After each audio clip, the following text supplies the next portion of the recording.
Diamond city સુરતમાં નબીરાઓ દ્વારા જાહેર માર્ગો પર સ્ટન્ટ કરીને લોકોના જીવ જોખમમાં મૂકવાની ઘટનાઓ અટકવાનું નામ નથી લઈ રહી। શહેરના પોસ્ટ વિસ્તાર ગણાતા વેસુ અલથાણ રોડ પર આવેલી ભગવાન મહાવીર યુનિવર્સિટી સામે એક બ્લુ કલરની લક્ઝુરિયસ મર્સિડીઝ કાર સાથે જોખમી ડ્રિફ્ટિંગ અને ઓવરસ્પીડિંગનો વિડીયો સોશિયલ મીડિયા પર વાયરલ થયો છે। હાલ પોલીસે મર્સિડીઝ કાર ચલાવનારની અટકાયત કરી છે।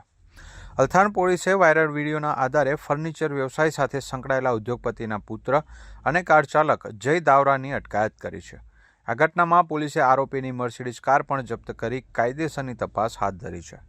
નબીરાએ ફૂલ સ્પીડમાં કાર હંકારી રોડ પર સીન સપાટા કર્યા હતા અને એનો વિડીયો પણ મિત્ર પાસે બનાવડાવી સોશિયલ મીડિયામાં મૂક્યો હતો।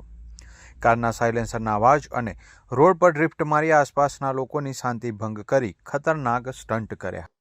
અલથાણ પોલીસ સ્ટેશનમાં એક સોશિયલ મીડિયામાં ગાડી પર રફ ડ્રાઇવિંગ કરતા ઇસમનો વિડીયો રિલીઝ થયેલો, જેની સ્થળ ચકાસણી કરતા અલથાણ પોલીસ સ્ટેશનમાં આવેલ ભગવાન મહાવીર કોલેજ 4 રસ્તાનો જગ્યા હોવાનું જણાય। જે બાબતે ઘનિષ્ઠ તપાસ કરતા અને વિડીયોમાં ગાડીનો નંબર ચેક કરતા GJ5RQ 7600 નામની મર્સિડીઝ બેન્ઝનો ઉપયોગ થયેલો હતો।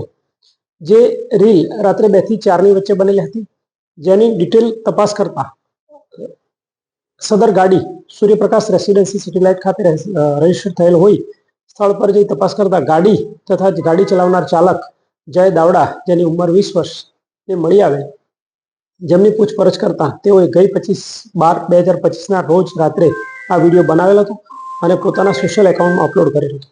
જેના આધારે પોલીસ તરફે ગુનો દાખલ કરવામાં આવેલ છે અને ભારતીય ન્યાય સંહિતા 281 મુજબ કાર્યવાહી કરવામાં આવેલ છે અને તેમને અટક કરવામાં આવી છે। સાહેબ, યુવકની ઉંમર કેટલી છે અને ખાસ કરીને લાયસન્સ રદ કરવા સુધી જે કાર્યવાહી કરે છે? જી, યુવાનની ઉંમર 20 વર્ષની છે। તે ભગવાન મહાવીર કોલેજમાં સેકન્ડ યરમાં BBAમાં અભ્યાસ કરે છે અને તેની પાસે લાયસન્સ હાજર છે।